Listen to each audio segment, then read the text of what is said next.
Hey, welcome to the Push-Pull Sales and Marketing Podcast. I'm Marcello. And I'm Sherry, and each episode will provide you with sales and marketing strategies that you can implement immediately into your own business. All right, today I'm speaking with Michelle Weinstein. She is a sales strategist who specializes in helping entrepreneurs learn how to sell without being sleazy. She's pitched her way onto Shark Tank, raised over $1 million for her last company, has gotten her products into Costco and the Vitamin Shop.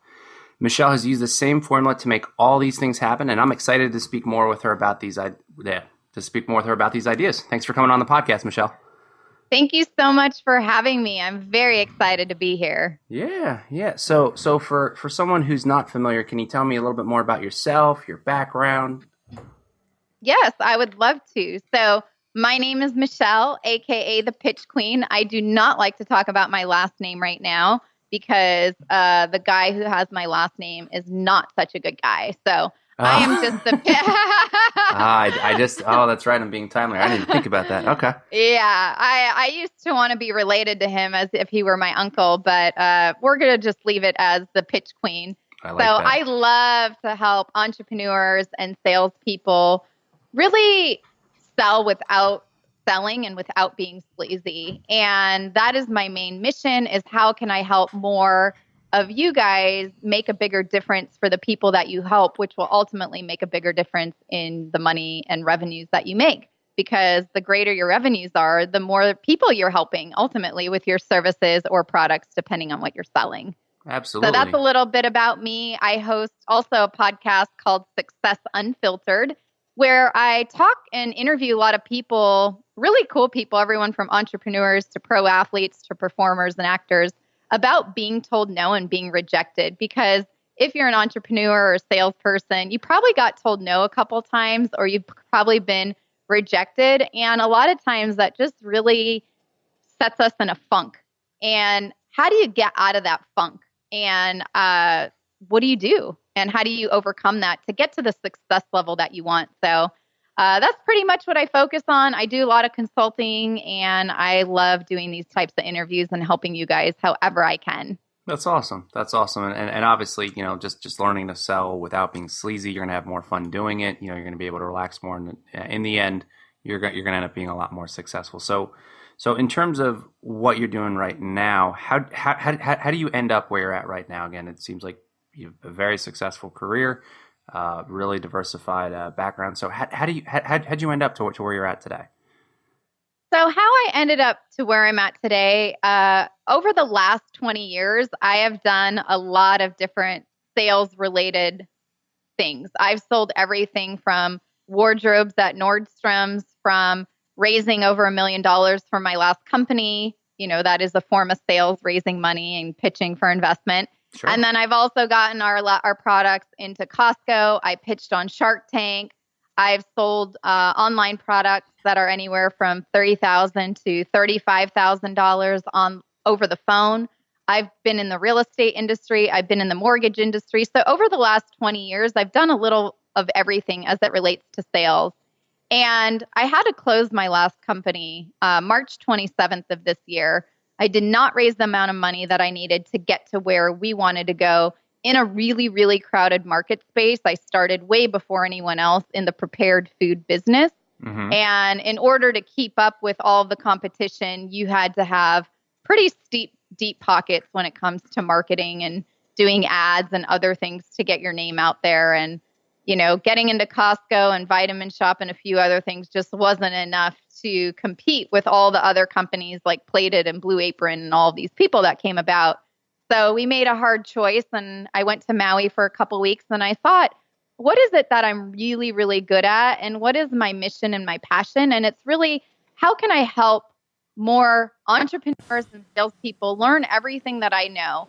And if I look at what I did in my last company, the 20% that I was awesome at was the sales piece. It was the business development piece and really getting our products into more stores, or pitching and raising the money, even though I didn't raise exactly what we needed to get.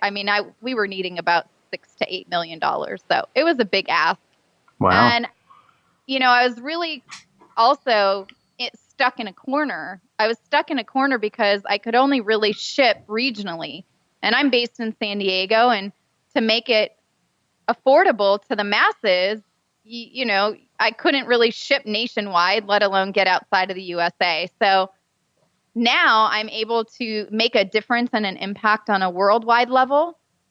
And I've helped a couple companies grow. One of them grew an extra a little over $1 million in the last 6 months, and the other one about $340,000 in the last 5 months. So for me to see them succeed is really what it's about for me. So if I can help other people make a bigger impact for their clients and whatever you're selling, your products and services, that's what it's all about now. And with the podcast and other things I'm able to do online and talk to awesome people like you, I can make a bigger impact. And that's really what it's about, because I was so stuck in such a small area before. Yeah. So, and again, a lot of people listening are always curious, especially when we have people who, for example, maybe in terms of the entrepreneurship side was something that they were doing on the side, and talk about making the leap, or talking about like actually having that actual transition. So when did you know, and how did you navigate, how do you navigate through that? Because we have people who are in the process of doing that now, or maybe like, well, should I back out? Should I keep going? Like, how do you keep those people going? Oh my gosh, that's a great question. And it's probably the most difficult thing that was, when they talk about like you're carrying this weight on your shoulders, I probably had a barbell with like 400 pounds on each side. I was probably carrying about 1,000 pounds of weight around me for the last year and a half. But I always, and I'm sure a lot of you guys can relate, like you have this carrot dangling in front of your face, and there's always this next opportunity. And I had put the last 10 years of my life into the last company. But really, ultimately, the writing was on the wall about a year and a half ago. And I knew that with the competition that never existed before, that we had to really step up our game. Word of mouth and what we were doing just wasn't enough. And in the food business, your margins were really, really slim. So not only did I need money for marketing and getting the word out on a greater scale, but I didn't really have any margin for error. And the second you make a mistake in the food business, you're pretty much out of business.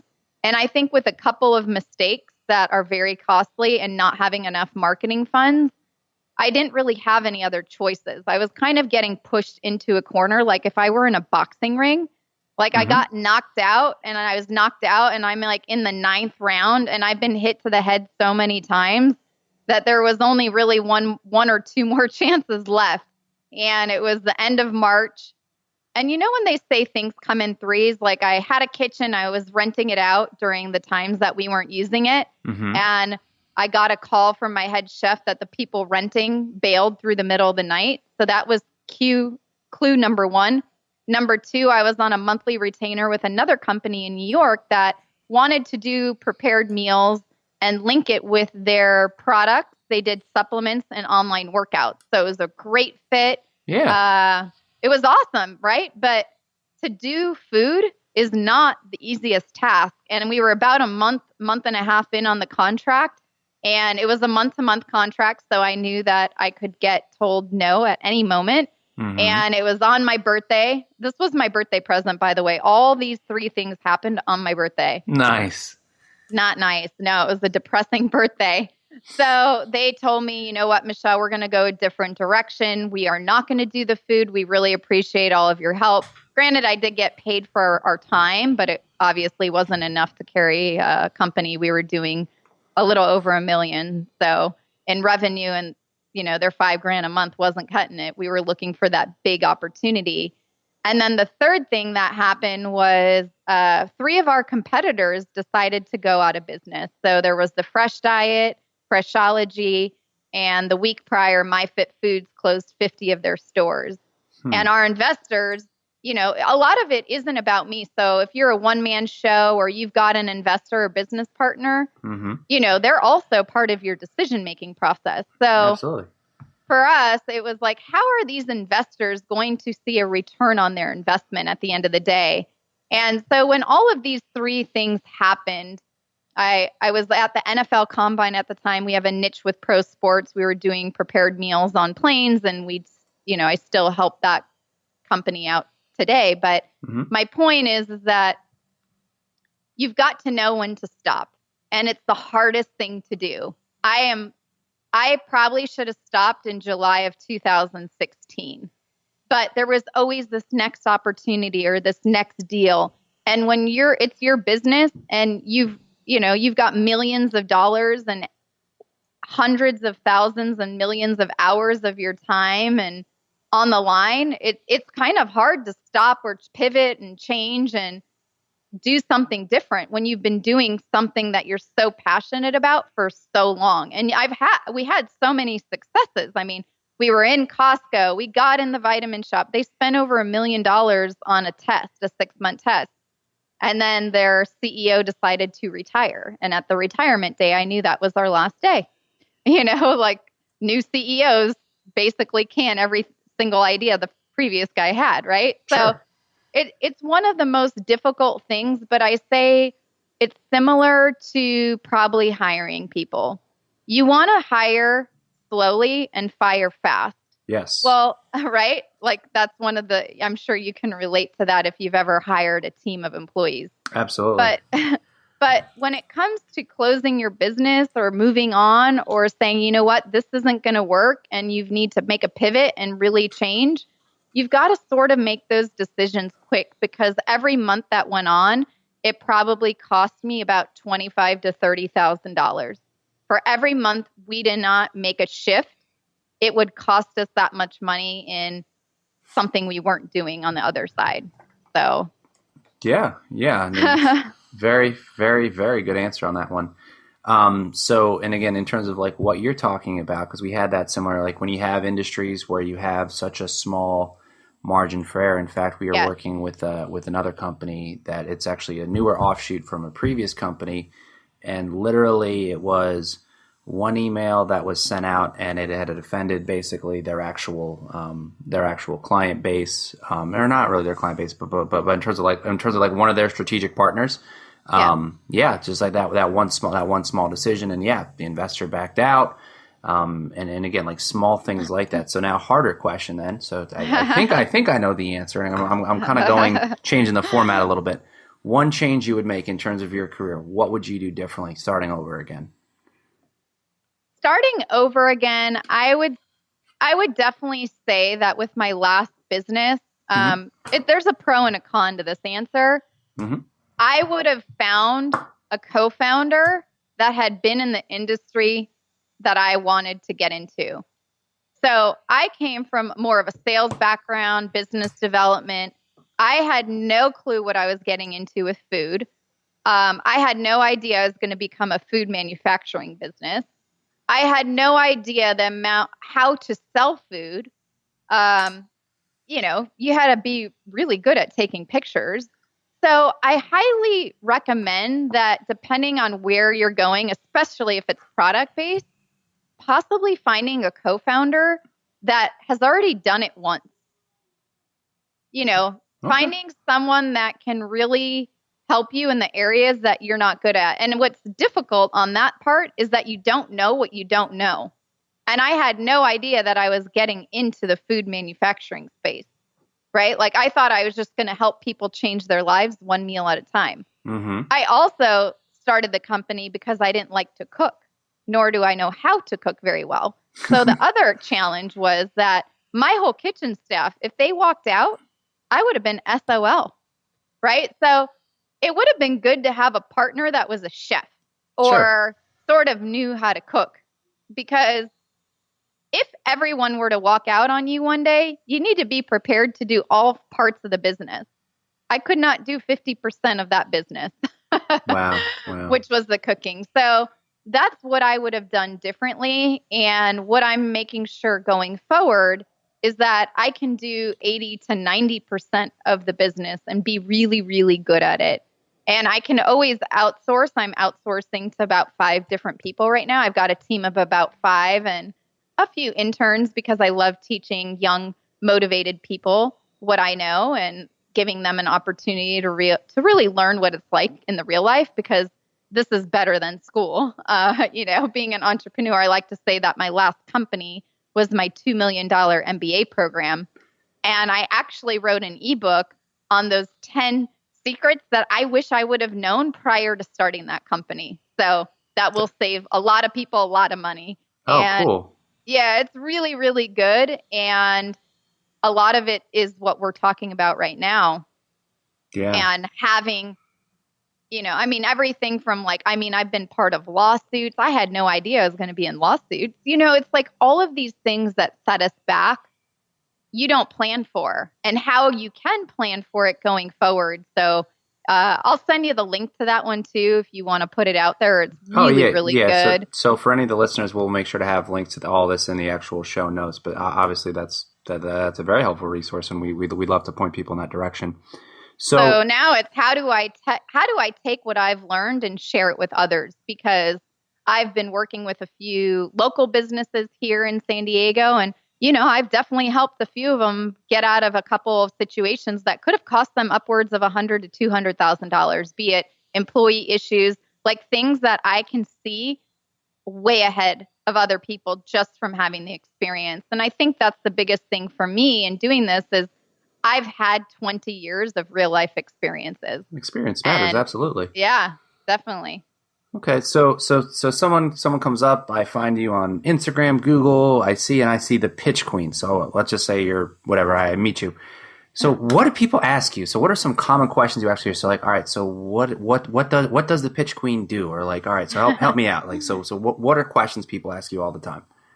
So a lot of the questions that I get are related to the podcast, or I host this Facebook live show called Coffee is for Closers. So it's a lot of basic sales education. Okay. But if you ask what the pitch queen does, I am here to educate and help you change the lives of your clients or your customers, right? If you have a really, really amazing product or a really, really amazing service, you can really do some really, really amazing things. And a lot of it, like we were talking about earlier, is a lot of things in our successes stem from where our mind is at. So a lot of what we talk about is mindset stuff, or getting over the no's and getting over the rejections. And that's what I talk about on the podcast, Success Unfiltered. So a lot of it is just information to help you put it into practice. And then I do some consulting. So people do hire me to train sales teams, to teach their sales teams. I would say my specialty is if you're selling something between the price of $3,000 and $50,000, that is my wheelhouse.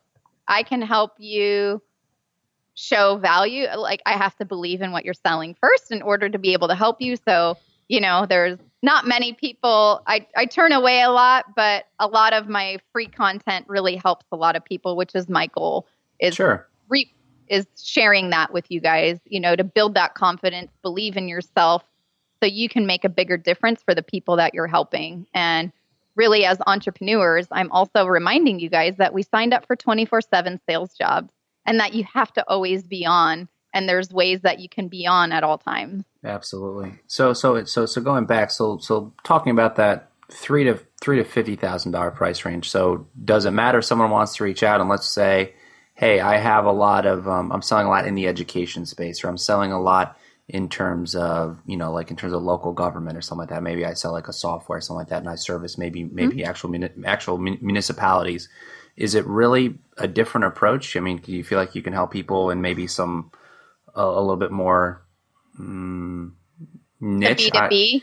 Yeah, like B2B versus like doing like private sales versus maybe, selling to institutions, like do you feel like you can differentiate that, or like where do you feel like your services fit well? I would say my services fit well in more of if you're selling on the phone a lot, I'm very, very good at that. But the processes of selling B2B, if you're doing software, your sales cycle might be just a little bit longer. But as far as building the relationship and understanding it's not about you, and understanding your client's problems in depth, and understanding what questions to ask them in order to serve them at the highest level, that strategy trickles in with pretty much every single sales cycle, depending on what it is. So the sales process is similar. The length of time might be different, because in in a corporate setting, it just takes longer to get meetings. But as far as prepping for the meetings is going to be the same. Whereas the person selling an online education program, that sales cycle is going to be a lot faster and shorter. Yeah, and it's interesting too, because of what you're talking about earlier, again, talking about that actual like mindset and feeling like the process is the same. So if you're selling a $3,000 product or a $50,000 product, if you do the right process, it should probably be just as easy to close something 50,000 as it is 3,000 if you have the right steps in place. No? It is. And let me give you an example. So one of the companies that I consult for, they sell an education product for CPAs. It's high-level tax planning. And some of the students in the class are selling tax plans anywhere from like $7,000 to upwards of $110,000. Mm-hmm. How we go about selling the one at $7,000 or the one at $110 is the exact same process. It's not any different. It's just the savings that, the client's not paying to the IRS is significantly different, but the process is the same. In addition to that, her education program, she also has one for financial advisors. The one for CPAs is of the lower price point, where the one for the advisors is at $30,000. The same sales process applies to both. Cool. Yep. So if someone were to reach out, and I put almost everybody on this spot, so say, all right, so why would I hire you over someone else? What's really setting you apart from your competitors? I would say the biggest thing that sets myself apart as the pitch queen from everybody else is that I've done it. I've got proven results to show you. I've got 20 plus years of in real life experiences that a lot of people don't have. And I've sold a lot of different things, everything from being in the face-to-face of Nordstrom's to being in real estate and mortgages to selling online education products to also pitching to top investors in the world on Shark Tank. So I've been there and I've done it, and I've been in the trenches and I know exactly what it's like. So I can bring real life experience to you that a lot of other people can't bring.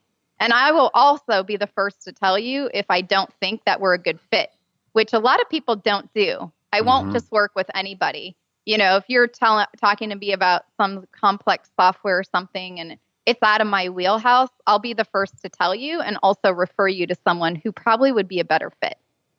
Awesome. So especially being in the industry for so long and again, having that actual experience, let me ask you, what do you think is the biggest mistake that salespeople are making now? And is it the same mistake that people are making 20 years ago? I would say the biggest mistake that salespeople are still currently making today, well, it's two things. One, they make it a lot about them, where in the sales process, it has nothing to do about you. It does, if that makes sense to you. Yeah, no, absolutely. What I'm saying is that for the high level, really successful salespeople, they have removed themselves out of it personally. They've done a lot of work on themselves, personal development, read a lot of books, and understanding where your mind is at all times. That's number one. Number two, you can't be attached to the outcome because it's not about you. It's about your client. And if your client and if you're able to solve their problem and you're a good fit for them, then you're able to help them and they will buy. I think a lot of times salespeople are of the mindset of being convincing to them. You shouldn't have to convince at all. There's no convincing going on. You've shared your problem, and as a salesperson, if you've done a good job, you really, really understand the problem in pure depth, like really, really deep understanding of it. And you're able to provide that solution to them that can really make a difference and change their game. And if you can provide some results of success, similar or something like that, testimonials, that's really where you can excel from a lot of the other people out there. I think a lot of salespeople or entrepreneurs selling their products and services don't do a good job at presenting their proof of concept or testimonials or what they've been able to help other people with. Oh, yeah, absolutely. So again, in terms of letting go of the process, being a little bit more prescriptive, basically saying, hey, this is this is the outcome that you're looking for. Here's where we've done it before based off of what you have. This is going to be the best solution. If not, I'll point you in the right direction. And that is very, very hard for salespeople because, again, talking about without being sleazy and all that good stuff. If you think about any sales movie, and even like your first buy coffee is for closers, people have that vision. Or there's a movie about like car salespeople. It's just again like, oh, what was it? The Goods. That have you ever seen that movie? Yes, yeah, exactly. I love all those sales movies, and I watch them, and I'm like, God, they're doing that wrong. They're doing that wrong. They're doing that wrong. But you can learn a lot of what not to do in those movies, and they're very entertaining. Very entertaining. Absolutely. Right? Yep. So in terms of like today, and again, you talk about selling on the phone, and some people might be a little bit leery about that, or maybe you have these evangelists that say, oh, you're not able to sell on the phone anymore, or you need to do this, or you need to buy like this course. What are the challenges salespeople are going to face moving forward? Like what do you feel like is the next thing that salespeople have to adapt to? I think with the way things are going, and obviously a lot of it has to depend on what you're selling. But I talk to a lot of salespeople and entrepreneurs every single week, and awesome people like you. And I think what we need to really focus on is the phone stuff, is the in real life person stuff, because this whole online thing and just selling online, I think it's not going to work for very long because A, it's super crowded, and B, people buy from people. Mm-hmm. At the end of the day, they're still buying from you. And if you make a video or a sales video, that's great, but that's a video. That's not real life. So it could have been edited. It could have been transformed. It could be not really you. But when you get someone A in person or B on the phone, you're getting like a real human. And I think the real human connection is still where you're going to thrive, right? Like people don't raise money on online really that well, right? Like they might get Kickstarter campaigns and other things and do a really amazing video, but the dollar amounts are low. So if you're selling something that's of a low value or a low dollar amount, then I think that will still work. But if you're selling anything from $3,000 to $50,000, you're going to be on the phone. You're going to be in person. If you're raising money and selling your piece of your company, then you will be doing that in person for very high values. I mean, people are not going to write $100, $3, $5 million checks off a video online if you had a good story. That's just not going to happen. Oh, absolutely. So in terms of, and again, obviously I'm not going to have you give away all the goods, but let's say someone was working on a pitch. Let's say I'm trying to raise money for my company. How do people prepare for that? What would be some mistakes that people can avoid doing that? Well, again, selling to an investor is similar to selling your product or service to your potential clients or customers. Okay. So it's got to be about the investor. What's in it for them? What is this company going to do for them? How are you going to do their return on investment? What is the future cash flow like? When are dividends going to be paid out? So when you're thinking about the investor, yes, they're going to invest in you as an entrepreneur and as a founder. That's 1,000% guaranteed. Mm-hmm. People invest in people. They also have to like your product and your business, but that usually comes secondary from what I've seen. Mm-hmm. And I think, you've seen that on Shark Tank, and I've seen it at a lot of pitch festivals and competitions and other places. But I think the biggest mistake is that you're pitching and selling your company or piece of it, if it's 30%, 40% for X number of dollars. Yes, it's about to help you grow the company, but you have to think about what's in it for your investors. That's got to be the bulk of the conversation. And how is that money going to be used to ultimately grow your top line revenue, if that's your strategy? Or is your investor going to be someone who needs to see bottom line profit? There's there's multiple types of investors, but you've got your VCs who only care about your top line growth, and they could care less that you're losing $100,000, $500,000 a month. And then there's investors more like angels that want to see your profit. So you also have to know, who are you pitching to? Who is your target audience in this? So another thing for people that are raising money, and when I was raising money, is you have to have a few different pitches, a pitch deck for different types of investors. Because if you're raising money with let's say a strategic investor, like I was with the Vitamin Shop, they were basically like a strategic partner. Sure. The pitch to them had to be about them. What's in it for them? How is it going to help the vitamin shop? How is it going to help their customers? How is it going to help their top line revenue? How is it going to differentiate them from the competition and all the other GNCs in the country, right? That's how I made that happen. But if I'm pitching for, $200,000 to help me produce more product from an angel investor, that pitch is going to look very different. So understanding who your investor is number one. And number two, I would be prepared to have, 3 to 4 different pitches that you're already prepared for each of the different types of investors that you might be pitching to. Does that help? Yeah, absolutely. So how crowded is that? How crowded actually is that space, Michelle? So how many people actually get to that point where they're trying to actually get to the investors? Like how much competition is there for that investor's dollar? Oh gosh, I think it just depends on who you're talking to. I mean, when I was raising money, I've been raising money for 10 years. It's not easy. It is so almost, and this is the other thing of why I would have a partner in my business before. Well, if I could do one thing different, because when I was raising money, my focus was all on that. It wasn't on the business. And it's hard to do both. Raising money is a full-time sales job, literally. So that is one of the biggest things that I would change, especially for a product-based business. If you have a product and you're trying to get into retailers and sell on e-commerce and do things, like you need to have someone in the front lines with you, side by side, going 110% at the same pace, especially if you're raising money too. It is very challenging to do it all on your own. And I rather have less of a bigger company than a bigger piece of a small company. Okay. Sounds good.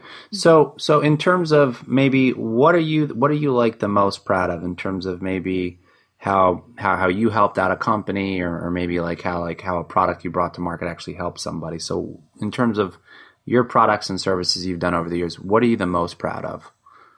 That's a good question. I would say I'm proud of a few things. I think with my last company, we were really literally changing lives through changing what people ate every day and making it more convenient.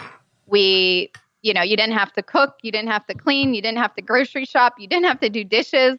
Like, not only did we shave off a ton of time off people's lives, but the quality of the food that they were eating was so great. The quality was on point. The food tasted good. So it helped them in so many different ways. I'm very proud of that, even though it didn't work in the long run. Being underfunded and undercapitalized can put you out of business. And with tons of competition that blew up in the last 24 months. Sure. Most recently, what I'm most proud of is being able to help 2 different companies grow their top line revenue and help. So one of them was in Major League Baseball. We helped cater 16 different Major League Baseball teams while on the road. I did not do the food part. I was just on the sales side and really helping them have better quality food while traveling on the road, which is the biggest change in baseball this season with the CBA that went into place last year. So it was really great. We did over $1 million in revenue in a 6-month period, and that didn't exist last year. It was at 0 revenue. So to go from 0 to over $1 million and be able to service all of these clients in such a short amount of time and provide them a high quality food, a pro athlete needs high quality food, that was a pretty big accomplishment. And I'm very proud of that. And for the other company that hired me, really being able to change the lives of CPAs and advisors and have them get paid what they're worth is a good feeling. Because a CPA, for all of you entrepreneurs and business owners, you all have a CPA. They do your accounting, they do your books, and they look out for you on the business side. But with that company, they teach it at such a deep level that really, really helps businesses plan their taxes so you can reinvest those dollars in your business. And it is awesome what she's able to do and teach CPAs. It's just been an amazing ride, and to generate that much revenue for her in such a short amount of time and help her clients out, it's pretty rewarding. Yeah, absolutely. So in terms of like for the CPA company, where do you think in the actual sales process were you able to make the biggest difference? Was this terms of like their actual lead gen tactics, or was this like once something entered the funnel? Like, where did you feel like you had the biggest impact for them? For me, the biggest impact is once the lead is in the funnel. Okay. So how is that lead called? What is it? What's the process with the lead? What's the follow-up like? What's the referral process? I mean, we're able to generate a lot of referrals. It's one of the biggest. That's another thing that a lot of salespeople and entrepreneurs miss out on is we're not asking enough for referrals. And if you're able to provide an amazing service or product, and these CPAs are learning stuff they've never learned before in masters in accounting classes, like pretty much unless you're a tax attorney, you don't know a lot of the stuff that she's teaching. So for your traditional CPA, it's mind-blowing to them. And, well, why not ask for referrals, right? So that's one of my specialties. I call it like being professionally annoying. And when you can become professionally annoying and really get referrals, it can be great. And I use this strategy and tactic on my podcast. I mean, I've had John Lee Dumas on it, Pat Flynn. I'm interviewing Mel Robbins next week. So I'm getting some really awesome guests and talking to them about their no's and their rejections. But guess what? It happened off referrals. Absolutely. And I love Mel Robbins, by the way. I'm not sure if we can have her on the podcast because she drops when we have whatever, like I don't think we have any profanity on our actual podcast. But I like her stuff. I mean, I'll admit, I absolutely like her stuff. And I'm from Jersey, so she kind of talks similar to how I talk. Yeah. But yeah, so in terms of, let's say, a recommendation, it could be a book, could be an app or a course or resource, obviously excluding what you have right now, what kind of recommendation would you give our listeners right now? I will email you the name of the book. I always forget it. That's okay. I think it's called, it's the 4 Quadrants of Selling. I'll get you the exact name and you can put it in the notes. But it's this book that talks about where is your client or customer or investor at when it comes to when you're talking to them about your products or services, right? People are sometimes in a gain mode. Sometimes they're in a problem, right? You're solving their problem. They're going to buy now because they need it now. So it's a really interesting book. Or, I mean, how about Mel Robbins, right? Yeah. The 5-second rule. I like that. That's a good one. There we go. Perfect. So we got two. All right. So, listeners, there sounds good. Very interesting background. I want to get a hold of you, Michelle. I want to get a hold of the Pitch Queen. How do our listeners go about doing that? hello@thepitchqueen.com. Send me an email. Or visit thepitchqueen.com or follow me on Instagram. I do all the DMs in there. I actually love to talk to people and figure out how I can help and be of service. So I'm at the Pitch Queen on Facebook. I'm the Pitch Queen, but shoot me an email, hello@thepitchqueen.com, and I'll write you back. Awesome. So do you have any final thoughts, any final words of wisdom for our listeners? My final thoughts are, and I always like to end it with anything, is take action on one thing. Like if there's one thing you heard today that can help you, or one thing that just really stuck out and resonated with you, write it down and put it into action. I think a lot of things that get in our way with people is that we don't put things into action. We hear a lot of things. I love to inspire and motivate and be all excited and happy for you guys and go out there and sell your products and services and help more people to make a bigger difference in this world. But guess what? Nothing happens without taking action. And I'm all about action. So if you can just do one thing, put it into action, you're going to be that much further ahead. Awesome. Well, thanks again. Really excited to have you on the show. We'll get this edited and we'll get this out. Thanks again. Thank you so much. Have a good one.